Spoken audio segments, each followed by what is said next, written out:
Okay, everyone, we're going to be talking about something very near and dear to my heart, and that is conversions or conversions, as some people seem to be getting themselves into. And if you've followed my channel for any number of time, or you've heard any of my past shirim, you know that I have a very unique relationship to conversions, having gone through the process to go through a kosher Orthodox conversion, which took me all of 7 years, only in the end to find out that my family was Jewish. And one would wonder, why did Hashem put you through all of this, only to, in the end, find out that you were already Jewish. But I got to tell you that Hashem doesn't do anything for nothing. And he has given me the tremendous zechus to be involved in a number of conversions, in which, some of the Rebbeinu have asked me to get involved in some of the people's stories to kind of, investigate the validity and sincerity of some of the people. And it has been so useful to kind of go through that process and understand. So I want to talk about this process because it really, you have to be careful. And I think the strongest word that I can use for it, the strongest term I can use for it, is caveat emptor, right? That famous Latin saying, let the buyer beware. And, its meaning is that the buyer alone is responsible for checking the quality of what they're buying. And the same thing is true in conversions. Hence why I put conversions, because there are a lot of things getting peddled out there that, really seem to be a con job and a version of Judaism, but it's not the authentic Judaism. One of the most telltale signs that you may be getting into a conversion is if you're doing this online. That is the number one, I think, in my mind, way to know that you are being had. Okay, can you imagine, like, for many people who are looking to join Am Yisrael, this is a genuine feeling, at least in, they really feel like, I want to be part of Am Yisrael. And the process is difficult, and we're going to get into why it's difficult. And I hope to give you a perspective that perhaps many born Jews cannot give you. Somebody who's been brought up in Judaism all their life will not be able to give you the perspective I hope to give you today. But it's difficult for a reason. However, what seems to have happened is that there's been like a rogue group of people who seem to think that somehow that they are going to give you the authentic Judaism online. Or there are sects of people, for instance, in the Reform movement who, really want to push off that they're going to give you a true and genuine conversion. Mind you, they don't even tell the people, that in their own formation that they kind of really abandon the land of Eretz Yisrael, which for many people who are looking to convert is kind of opposite of what they feel, because they feel like they want to be connected to the land and to Hashem in the right way. So there are a lot of things that are going on. And I think it was HaRav Zamir Cohen. He made a great analogous, and he said, imagine if there was a guy who, had some ideas, medical ideas, and he brought them to the medical community, and the people kind of just, who are you? What are your credentials? And they kind of just shushed them out. And then he goes, the guy goes and he decides, well, I'm just going to make like business cards saying that I'm a doctor, and start handing them out and passing himself off as he's a doctor. And this kind of is what's going on with people who call themselves like rabbis. And they, they make up their own, credentials. They really make up their own Shulchan Aruch. And they kind of just go on and they peddle this notion that they're going to be able to sell you a conversion. But let me ask you something, right? If you had a passion for something, let's say it was karate, right? You wanted to go out, you wanted to learn about karate. I want to see, is this for me? You go in, turns out you have a thing for this. You really like it. You like its principles. You like what it stands for. Makes sense in your life to incorporate this as part of your life. So you want to take it a step further. So let me ask you something. If you really wanted the genuine experience, would you go online to get it? Right? Would you go online, or would you just like sit there and say, wait, I think it makes total sense for me to go to China and actually learn for people who this was their whole life, who know it from its inception, who know the ins and outs of it in a way that, you can't translate from the corner dojo, at $39.99 a month, You really want the authentic experience.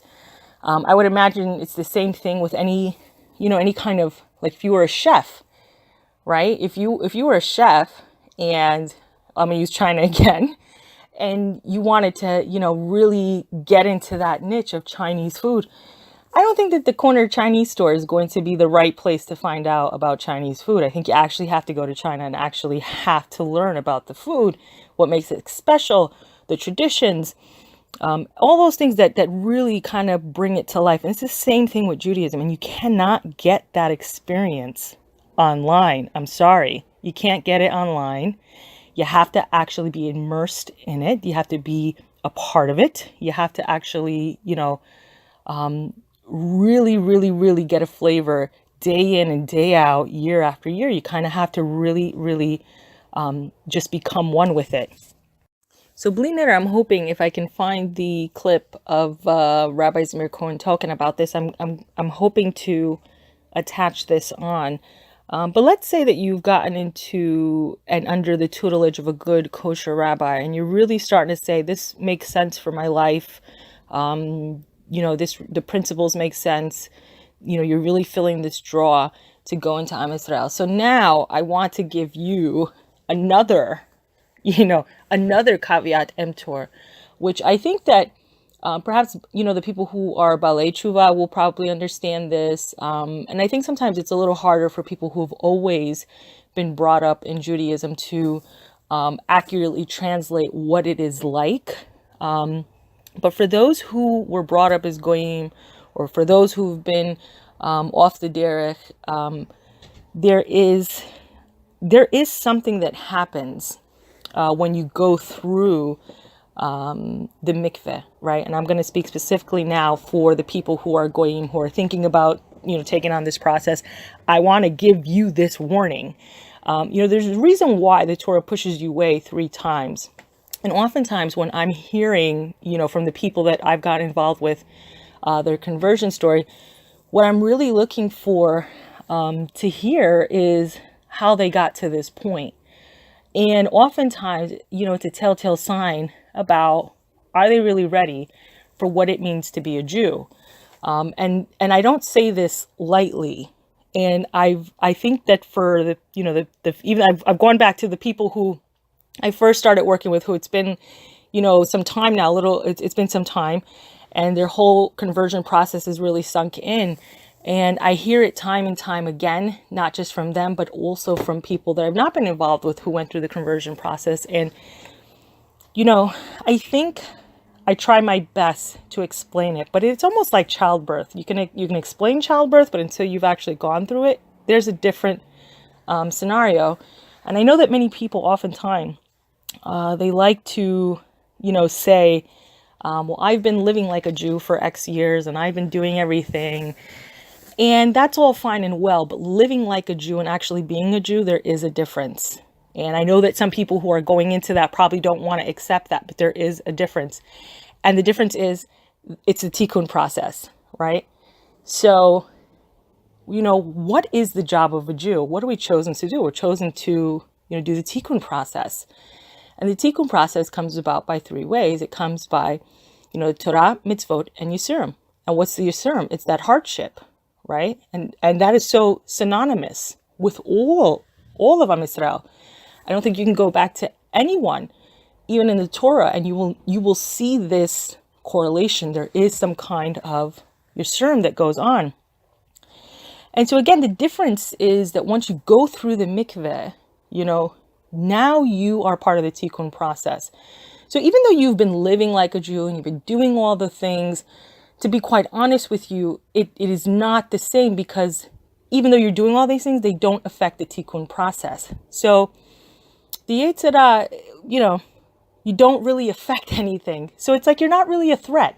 Once you go through the mikveh And you are, that's it, you're part of Am Yisrael. That's it. You affect the tikkun process, and now you are a threat. Okay, so the Yisurim gets different, and it becomes almost like an HD. You really know now that you have an enemy. It is not the same. And even though there is a struggle to get to this conversion process, good. Use what you've learned through those years, because you're going to need it now more than ever. Because it seems like, okay, I've gone through all this with such a struggle. You don't know what I've been through. It was so hard, blah, blah, blah.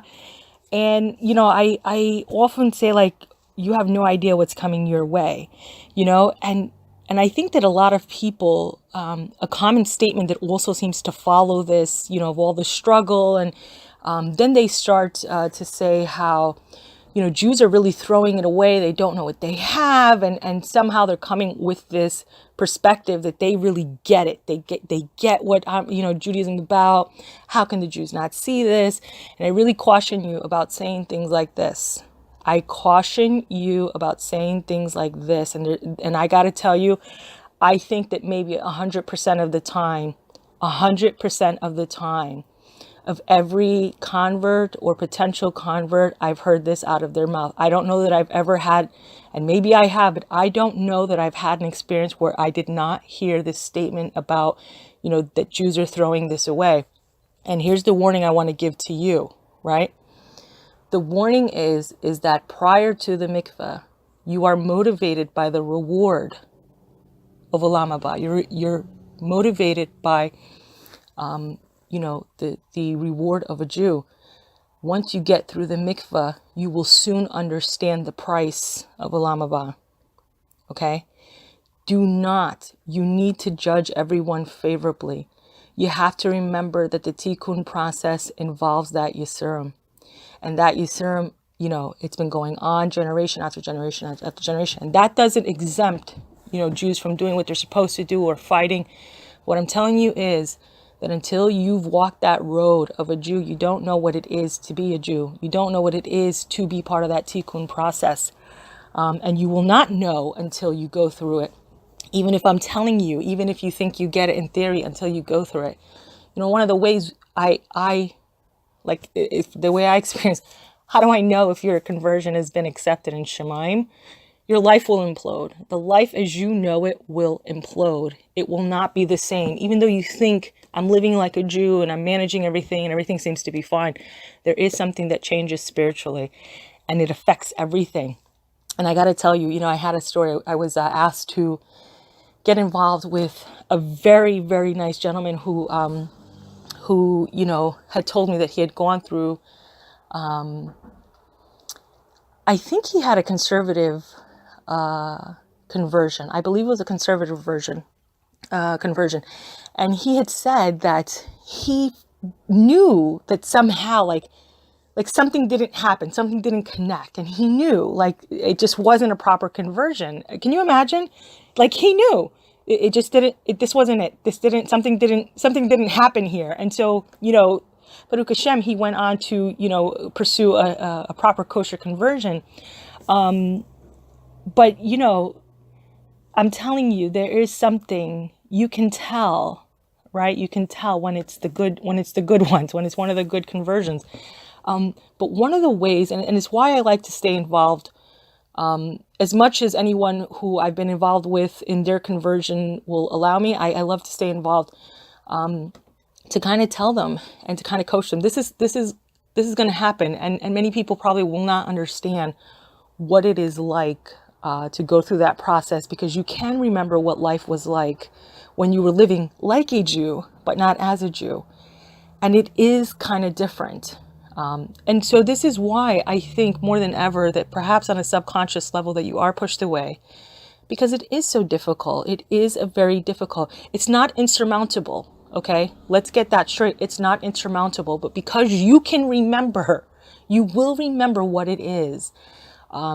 Life before the mikveh. And all of a sudden things are changing and you almost don't feel like yourself anymore, because you're not yourself anymore. You've been given this new neshama, And things are changing. And even the way you see people you've loved in your own family, your parents, things are changing. And there is this separation.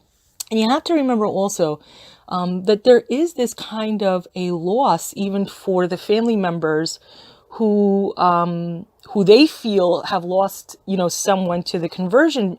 And it's a kind of weird dichotomy because they're kind of mourning the loss of someone who is still alive, and in the fact that you are alive physically in front of them, but you're not the same person, and there are real changes that go on. And this is where a lot of the struggle comes in within the family, and why some people are lacking support, because all of a sudden you can't join in on the holidays of what the Goyim were doing before, what you were doing before. And you can no longer get like Christmas presents. You can't eat their food. You can't, stay with them in their house. And a lot of things change. And of course, it's hard for the person who's converted, but it's also hard for the family of the person who's converted as well. And for the friends. I mean, your friends are changing. Everything is changing. So there's a lot of change to go on. But I think one of the biggest things I just want to warn people about is that you really have to be careful. For people who are genuinely looking to join Am Yisrael, do your homework. Do your homework. Do not accept a conversion of Judaism. Right? For those who are listening, who really love Am Yisrael, you want all of it. You want the real thing. And I promise you, though everyone who has gone through this process will tell you their whole life went up, they will also tell you it was the best thing that ever happened. No one regrets the process. So you want to make sure, right, that you're getting the real thing. You're getting the real thing. Don't go through all this only to find out that you've been sold a counterfeit. I mean, it's one of the worst things you can do. If you're going to do it, do it. Like, I think you owe yourself that, right? Just go for it and do it. Forget the online, forget all this other stuff. Go for the real thing. Don't let somebody sell you a bag of goods.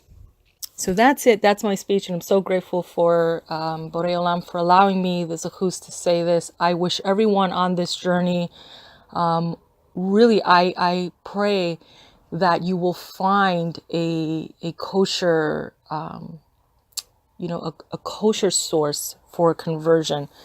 And I really hope that you have all the supports, even post, that you have a community that's around you who really will help you. Really, it's a lot. It's taking on a lot, but it is the best decision. I don't know that there's anyone who's regretted decision. It's the best decision, but it is a hard one, and it's one that is very sobering. So that's it. Hang in, but you have to make sure, caveat emptor, you are responsible for checking out the validity. So make sure it's a kosher source.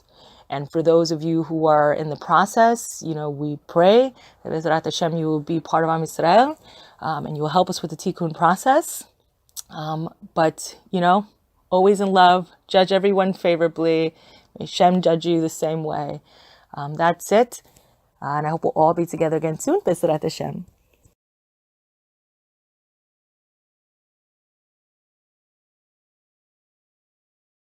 אנחנו נדבר עם הרב זמיר כהן על הרפורמים.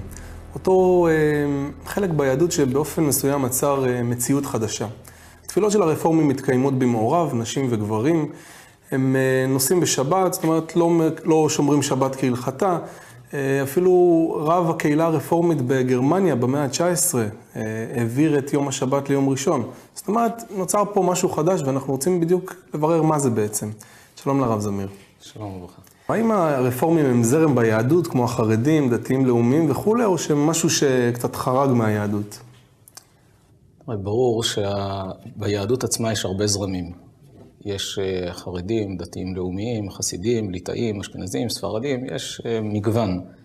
אבל כולם נמצאים בעצם באותו כביש שיש בו נתיבים שונים שמובילים למקום מסוים. אבל תתאר לך שופט שמכריז כלפי כל העולם שמותר לעבור על חוקי התנועה, או שמותר לשחד, או שאר עניינים חוקיים שנמצאים במדינה, והשופט מודיע, אפשר לעבור על החוקים האלה. בוודאי שאף אחד לא יאמר שהשופט מביע את דעתו האישית, אבל הוא ממשיך להתנהל במסגרת של המדינה. אתה לא יכול ללכת נגד החוק, אתה יכול לדון מה כוונת החוק, אבל אתה לא יכול להכריז נגד החוקים ולומר אני שייך למערכת הזו. כאשר למשל השופט צבי טל, במאמר שפרסם בתחומין, הוא מצטט שם סקר שנערך בין 3,000 מנהיגים רפורמיים ברחבי העולם. והם נשאלו האם לדעתם מותר להם כמנהיגים, מנהיגי קהילה, לחתן בנישואי תערובת בין יהודים לאינם יהודים. 50% ענו שכן, והיום ידוע שרובם לא נמנעים מלחתן בין יהודים לשאינם יהודים, חלקם אפילו כאשר כומר נמצא ליד המנהיג הרפורמי שעומד שם ומחתן בין... ברור שאי אפשר ללכת נגד התורה, גם הדוגמאות שהזכרת קודם, כמו נסיעה בשבת. איך אפשר לחלל שבת ולומר שאני בעצם מייצג את היהדות? כלומר, לא מדובר כאן בזרם בתוך היהדות, אלא כמין דת חדשה שלקחה לעצמה סממנים יהודים, שינתה כפי שהיא רוצה, והציגה את הדברים כזרם. אוקיי, אבל מבחינתם זה לא ככה. הם אומרים, ועשית ככל אשר יורוך מוריך, אלה המורים שלנו, הרבנים הרפורמים, אנחנו ככה מפרשים את התורה. כלומר, גם זה שאנחנו כביכול מחללים שבת, זה לא בעצם לחלל שבת. אבל אי אפשר לפרש את התורה נגד דברים מפורשים בתורה. התורה למשל אוסרת את העניין הזה של נישואי תערובת, והם מתירים. ידוע שכשהרפורמה התחילה בגרמניה, בשלבים הראשונים, לא הרבה יודעים את זה היום, שהשלבים הראשוניים של הרפורמה עד הקמת המדינה, הרפורמים היו אנטי-ציוניים לחלוטין. אני לא מדבר במונחים של אנטי-ציוני של נטורי קרתא, אלא במובנים שונים. הם מחקו מסידור התפילה את כל הקטעים שקשורים לשיבת עם ישראל לארצו, לארץ ציון. מנהיגים רפורמים טענו שארצות הברית היא כעת ארץ ציון החדשה. כלומר, כשהמרכז היהודי בארץ ישראל היה חלש, הם טענו שאין לנו שייכות לארץ הזו. אחרי שהמדינה קמה וראו שיש כאן באמת מרכז יהודי, וכבר לא כל כך נשמע טוב לצאת כנגד הציונות, אז החלו לשנות את דרכם. אבל למחוק מסידור התפילה את כל הקטעים שנוגעים לארץ ציון, את זה אפילו נטורי קרתא לא העזו לעשות. וכן הלאה.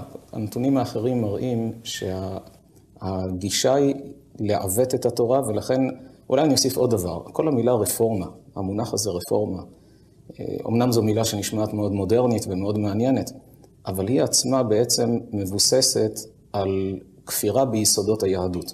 זו משפט חריף, אבל זו האמת, שהרי האדם שמאמין שהתורה ניתנה על ידי בורא עולם, אז איך אפשר לומר לאלוקים, אני רוצה לשנות כמה פסוקים מהתנ"ך שנתת, כי לדעתי הם לא נראים. כלומר, אדם שבא ואומר, אני עורך רפורמה ומצוות שמופיעות בפירוש בפסוקי התורה, אני לא מדבר כעת על מאמרי חז"ל, שגם הם לכשעצמם בעלי משקל, אלא לקחת פסוקים מהתורה עצמה, כמו שסיפר לי כשביקרתי בארצות הברית, שהוא הזדעזע, אדם לא דתי. אבל הוא סיפר שהוא ביקר בבית כנסת, הוא חשב שזה בית כנסת רגיל, אבל נודע לו שהמנהיג שם, שמוכתר בשם רב הקהילה, הוא בעצם אדם שחי עם גבר בביתו, והוא מכריז על כך בריש גלי, ולדעתו זה בסדר גמור, כנגד פסוקים מפורשים בתורה. אז ודאי שאי אפשר לדבר על רפורמה בתורה עצמה, כאשר מאמינים שתורה מן השמיים. מי שחושב שבני אדם כתבו את התורה ללא הכתבה אלוקית, הרי הוא בעצם כופר ביסודות היהדות. אבל אחת הטענות המרכזיות שלהם, הם אומרים שתמיד בעצם היהדות התקדמה. תמיד היו חידושים, שינויים. גם היום בזרם האורתודוקסי יש חידושים ושינויים, יש מעלית שבת, יש כל מיני הקלות הלכתיות שונות. אז הם אומרים, אוקיי, אז אנחנו עושים את ההקלות לפי דעתנו. כמו שיש כאלה שאומרים שעון שבת, אז לנו יש הקלות שונות. אני שמח שהעלית את הנקודה הזו, כי באמת חשוב לחדד את הדברים ולהבהיר. חלילה לחשוב שהיהדות מתעלמת מההתקדמות המדעית, מההתפתחות מהטכנולוגיה, מכל מה שיש. אתה רואה בספרות ההלכתית שכל גדולי ישראל בספרי שאלות ותשובות, השו"תים מה שנקרא, דנים ומלבנים כל התקדמות טכנולוגית ובוחנים ובודקים על פי היסודות שבתורה, האם הדבר מותר או אסור. כאשר למשל מעלית שבת, אז דנים האם כאשר האדם נכנס למעלית הוא יוצר כאן בעיה של חילול שבת, או שמה צריך לדון, אולי זה לא נראה טוב, האם זה שלא נראה טוב זה שיקול הלכתי או שצריך להתעלם מכך, וכך מגיעים לפסיקה ההלכתית שהתירו את מעלית השבת, אף על פי שיש הרבה שמרגישים שלא בנוח ולא לא משתמשים במעלית שבת, אף על פי שאתה נכנס והמעלית עולה ויוצרת לבד בכל קומה. יש שנמנעים ויש שאומרים, טוב, כשיש צורך לחולה וכדומה, או אדם שהוא קצת חלוש, ויש שאומרים, מעיקר הדין מותר. אבל שוב, אתה רואה שלוקחים את הטכנולוגיה, בוחנים אותה על פי הגדרים ההלכתיים שקיבלנו אותם מדורי דורות, לא מתעלמים, מתייחסים ופוסקים את ההלכה. כאשר התירו להשתמש במי דוד שמש בשבת. אף על פי שכאשר פותחים את הברז במטבח להדחת הכלים, מים קרים חודרים לקולטים ומתבשלים שם, מגיעים ממש לרתיחה. אז הפוסקים ישבו ודנו, כמובן לא אמרו שמותר כי אנחנו חייבים להקל את החיים מעל עצמנו, אלא בדקו שכתוב בגמרא ובמשנה שמותר לבשל בשמש בשבת, לא בדבר שהתחמם מהשמש, אלא בשמש. ואז דנו האם מדובר כאן בבישול בתולדת השמש או בשמש עצמה. להלכה נפסק שלדוד שמש יש דין של שמש ממש, שהבישול הוא ישיר באמצעות, כלומר דרך הקולטים, אבל יש כאן בישול ישיר, כמו שסיר מתבשל על האש, אז יש את הסיר והתבשיל שבתוכו מתבשל דרך הסיר. פסקו שמותר. כלומר, אין התעלמות מההתקדמות הטכנולוגית, אבל תמיד בודקים על פי היסודות שקיבלנו בתורה. אם ככה, אז אתה אומר שלרבנים האורתודוקסים יש אסמכתה, מה האסמכתה של הרבנים הרפורמים? זאת אומרת, איך הם מתרצים את זה לעצמם? קודם כל, המונח רב בפני עצמו, כשמדברים על רפורמים, נושא לדיון בפני עצמו. זה אחת השאלות הבאות. אבל אם נבדוק את השורשים, בעצם מהיכן הרפורמה צמחה. היהודים שהתגוררו בגרמניה באותה תקופה שלפני כ-150, קרוב ל-200 שנה, חשו בצורך להידמות ככל שניתן לגויים שסביבם. אבל התורה הרי אומרת, והבדיל אתכם מן העמים להיות לי. עם ישראל אמור להיות נבדל, וכך עלה הצורך בתוכם לנסות להתאים את התורה לצרכים האישיים שלהם מבחינה סביבתית. הם חשבו שזה יעזור, הם לא ידעו שאדרבה, זה בעצם מה שהוביל בסופו של דבר לאנטישמיות גדולה יותר, כי כל זמן שהיהודי אומר אני עם עצמי, הגוי אומר לא נוח לי שאתה כאן, אבל בסדר, תישאר עם עצמך. ברגע שאתה אומר שאתה כמותי ואתה רוצה להתערב בתוכי, בתוך הגויים, בתוך אומות העולם, אז הגוי אומר רק רגע עד כאן, ואז בעצם זה עצמו שראו שיהודים לפתע תופסים עמדות מפתח ונראים כמותם, והאנטישמיות הרימה ראש. אבל הם מנקודת מבטם הבינו שככל שנתדמה לגויים, כך יותר יאהבו אותנו, כך יותר נתערב בתוכם. כלומר, הרפורמה לא צמחה כתוצאה מהבנה שכלית שיש מקום לתקן או לשנות משהו ביהדות, שהרי כל בר דעת שמבין שהתורה הזו ניתנה על ידי האלוקים, לא שייך לומר לו בוא תשנה את הדברים. הדבר נבע יותר מצרכים אישיים, או נקרא לזה אינטרסנטיים, כתוצאה מהמצב ששרר באותה תקופה. אז הבנו בגדול את הנושא, אבל אתה יודע, דיברתי עם חבר שהיה אצלי, הוא היה במשלחות לחול וכו', והוא התארח בקהילה שבהמשך התבררה כרפורמית. הוא אמר, תראה, אני הייתי שם, ובסדר, יש לי הרבה השגות, בכל זאת אישה עולה לתורה, זה גם לא קצת צרם והכל, אבל הוא אומר, תראה, יש הרבה יהודים שלגמרי מתבוללים, לגמרי יוצאים מהיהדות. הם לפחות שומרים משהו, אז אתה יודע, גם אם הם באים לבית הכנסת בשבת, באוטו, אז בכל זאת הם באים להתפלל בשבת, וגם אם הם חוגגים את חג המולד, אז ליד זה יש גם חנוכיה. אז הוא אומר, תשמע, עדיף מעט מכלום. זו הגישה הנכונה באמת? במילים אחרות אתה שואל מה עדיף להיות חילוני או רפורמי? כן, חילוני או רפורמי. האם הם מחזיקים באיזה משהו קטן? התשובה היא שעדיף חילוני מרפורמי. עד כדי כך? התשובה פשוטה. מה עדיף יותר? לא לדעת רפואה, או להחליף בין תרופות ולתת תרופה שאינה ראויה. אם אתה לא יודע, לפחות אתה יודע שאתה לא יודע, אז צריך ללמוד. אבל כשאתה חושב שאתה יודע ואתה מכיר את היהדות והיא באמת מוגשת בצורה שאינה נכונה, הנזק הרבה יותר גדול. הרבה יותר גדול, וכל המצוות כביכול שהם עושים לא נחשבות להם? תפקידנו להגיש ולייצג את התורה כפי שהיא. אי אפשר לעוות אותה כדי להציל אותה. צריכים לשמור אותה כמו שהיא וכך להעביר אותה מדור לדור. קודם הזכרת את הנושא הזה של הרב רפורמי, או כמו שהם קוראים לזה רביי. זה באמת רב? אפשר להתייחס אליו כאל סמכות הלכתית רצינית? גם כאן כדאי להשתמש במשל כדי להבהיר את הדברים, כי באמת המושג הרב רפורמי נתפס כל כך בציבור, עד שיש שם מתייחסים למונח הזה ברצינות. אבל אדם שפיתח תיאוריה פיזיקלית ואין לו שום רקע בפיזיקה, אבל הוא פיתח תיאוריה שלדעתו היא מאוד נכונה. וכאשר הוא מגיש אותה לאקדמיה, אומרים לו שאתה מדבר שטויות, זה לא לעניין. ואז הוא חש שלא בנוח, למה מנדים אותי, למה מרחיקים אותי, ואז הוא מכתיר את עצמו בתואר של דוקטור, מדפיס כרטיסי ביקור, וקורא לעצמו דוקטור כך וכך. כמובן שהאקדמיה תתנגד ולא יקבלו, כי להיקרא דוקטור יש רשות מוסמכת לעניין הזה, יש כללים, לא כל הרוצה ליטול את השם יבוא ויטול. המונח רב בעם ישראל מדורי דורות שמור לאנשים שעומדים גם בכללי התנהגות אישיים מוגדרים על פי היהדות, וגם בידע ששייך לעולם התורה, לעולם התורה המקורי האורגינלי. לבוא ולקחת את התואר ולתת לאנשים שמתנהלים לא רק שלא על פי התורה, אלא ממש נגד התורה, יש כאן, אני חושב, הטעיית ההמונים, בפרט שבמקרה שלנו, כשמדובר על רב, זה לא כמו דוקטור לפיזיקה, אלא כמו דוקטור לרפואה, שבעצם הוא לא רופא, אבל הכתיר את עצמו בתואר דוקטור ומחלק תרופות. צריך להבין, אנשים שמגיעים לרב, הם בעצם מגיעים לאדם שמבחינתם הוא סמכות. If you've enjoyed this video or know someone who would, please share it. Tziko limitzvot.